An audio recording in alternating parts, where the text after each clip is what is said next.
Good afternoon guys, it's James. Today we have been working on this beautiful Audi SQ5 2019 model, and we have fitted the Westfalia Detachable Removable Tow-Bar. So it's got dedicated electronics and works in conjunction with the integrated electronics and the MMI system at the front. So we're going to show you on this video how to install it, how to remove it, what our little test panel shows up when it's all plugged in, and how we test it after we've integrated it, and then what it does up on the MMI screen. So this bit of kit is pretty good because you do get what you pay for, and 100% in this situation, when you invest in a Westfalia Tow-Bar like this, once it's removed, you don't see it. And that's the whole point of this, because even the electrics here pop down and then hide away like so. So I've already removed the little mud guard, because when you're not using this, it's simple, just pop it up like so,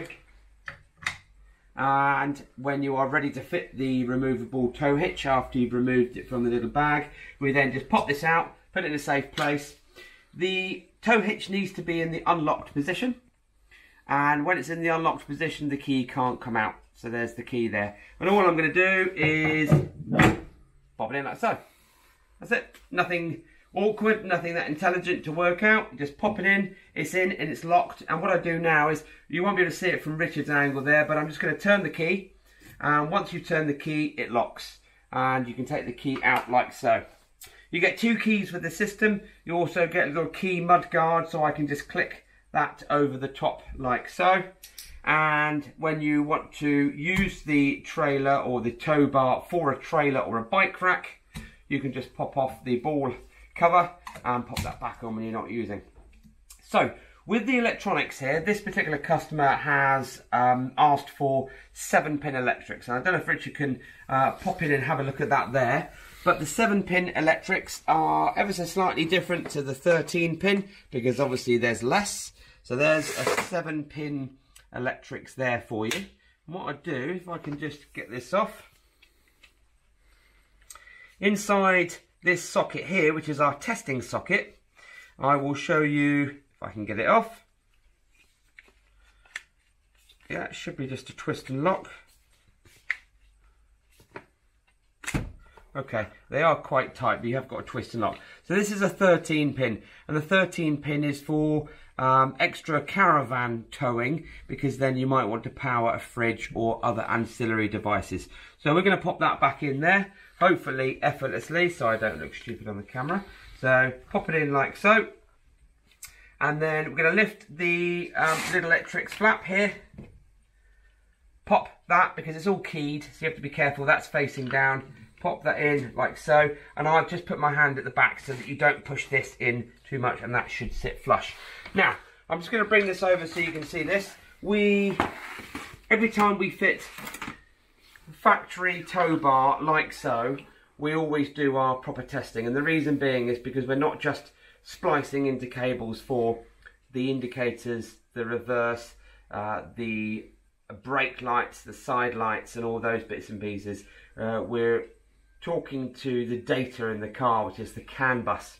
Now the CAN bus is the most important part, because apart from picking up the brake pedal switch, the CAN bus will pick up all the other bits and pieces. Plus, most importantly, when we're talking to the MMI system, the multimedia, the nav screen, it knows that we've got a bike rack or a trailer on the back.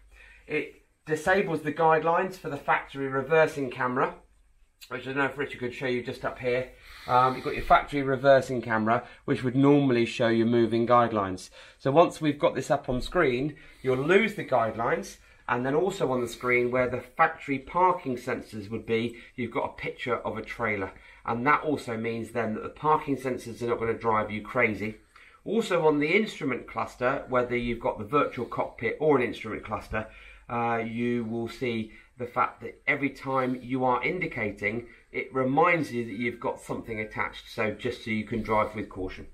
Okay, right, so we're going to swap over now, and I will get Richard to jump in the vehicle, and we'll do a quick test, and then after I've done that, we'll get Richard back out, and I'll show you how to remove the tow bar on this Audi SQ5. It really is simple, but to show you how we've fitted it all in. Okay, so Richard's now gonna just jump in the vehicle. Now, obviously this is an SQ5, so it's quite beefy, so when the engine starts up, okay, nice little noise there. Okay, so first of all, we're going to do a brake light test. So brake lights are on, as you can see, on all of them there, like so. And then brakes off, indicator left, and indicator right, and then hazards. Brilliant, then off.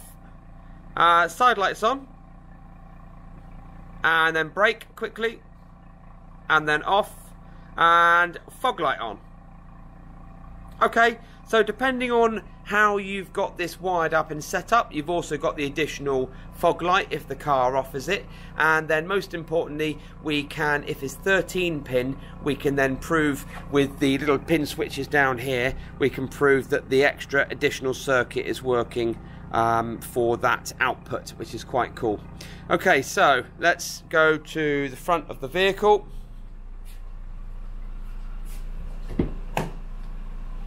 Let's just jump in a second.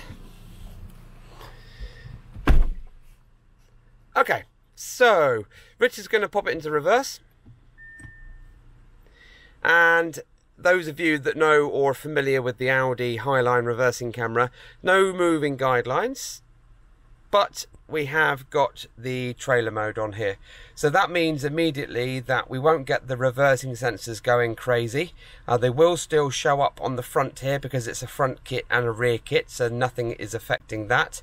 And you've got your nice clean reversing image like so.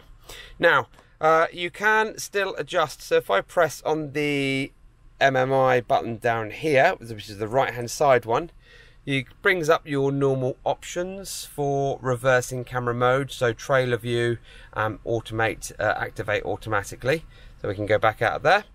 Now if Richard just indicates right, you'll see on the dashboard there, apart from the usual right hand indicator at the top, you've also got a little signal there that shows you that you've got your trailer attached.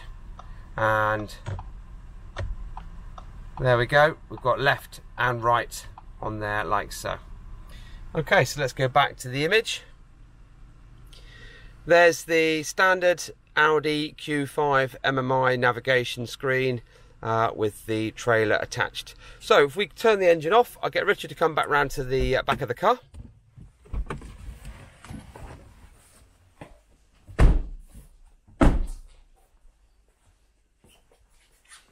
Okay, so what we're going to do now is we're just going to do an example of how to remove the tow hitch, because some of you have got it, some of you may have never used the tow bar, and it's not that difficult to do, but the more you do it, the easier it becomes. Okay, so first of all, the electrics. You've unplugged, just safely stow them away. This particular model hasn't come with trailer prep, but it has come with a lot of them where the actual trailer, the tow bar hole has been cut already out of the vehicle, which is a great help. Okay, so we'll grab one of the two keys. If you have been good, you would have put this on, which is going to stop the rain and the mud getting into the keyway. So all you do is you grab the little thumb and you unclick it, but it's quite a nice tight fit, and then you get that ready. So I'm going to put the key in. Key goes in on the right hand side. Once you've put the key in, and when they're new, they're a little bit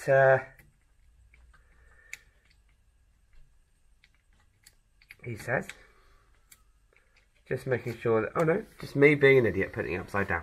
Okay, there you go. We can fit tow bars, but we can't put a key in the lock. Right, so we put the key in and we just give it half a turn. And once we've done half a turn, you're now at the situation where you can pull this wheel and you're going to pull it out and twist it in the direction of the arrow. Make sure you've got a little hand underneath here to support the weight of the tow bar. So I'm going to pull it out like so. I'm going to twist and pop it out. Now the tow bar, as you can see here, is now back in its original place with the little locking lug that's locked in, ready for, if you wanted to, pop it back in. Job done. So we're going to pull it out, we're going to twist, and we're going to move that, and we're going to pop that then in the black bag. Let's show you that. So this is the bags that you get with it. It doesn't matter if it gets a little bit of grease on there, because it's not a bad idea to keep this greased up, ready for it to pop in there, no problems at all. And then you can pop this inside, and that's it. Now, from the back of the car, you can't really see that the tow bar has been fitted. We've taken away the main steel crash bar, but we've replaced it with the tow bar frame. And then when you're ready, you can put this in its little bag and store it in the back of your boot. So just to recap, Audi SQ5, not the RS5 or the RQ5, because it won't work. It's only all of the Q5FY, that's Foxtrot Yankee models, and the SQ5. And we fitted a 7-pin Westfalia Detachable Towbar. If you've got a car like this, or you've seen any of our other videos to do with the Westfalia range, then please get in touch with us. It does have to be fitted down here in our Poole headquarters, but we have got a couple of other dealers up and down the UK as part of our approved dealer network that can fit this for you as well. Just get in touch with us. Don't forget to subscribe. Have a nice weekend, have a nice day, and don't forget to tell your friends about our videos. Have a good day.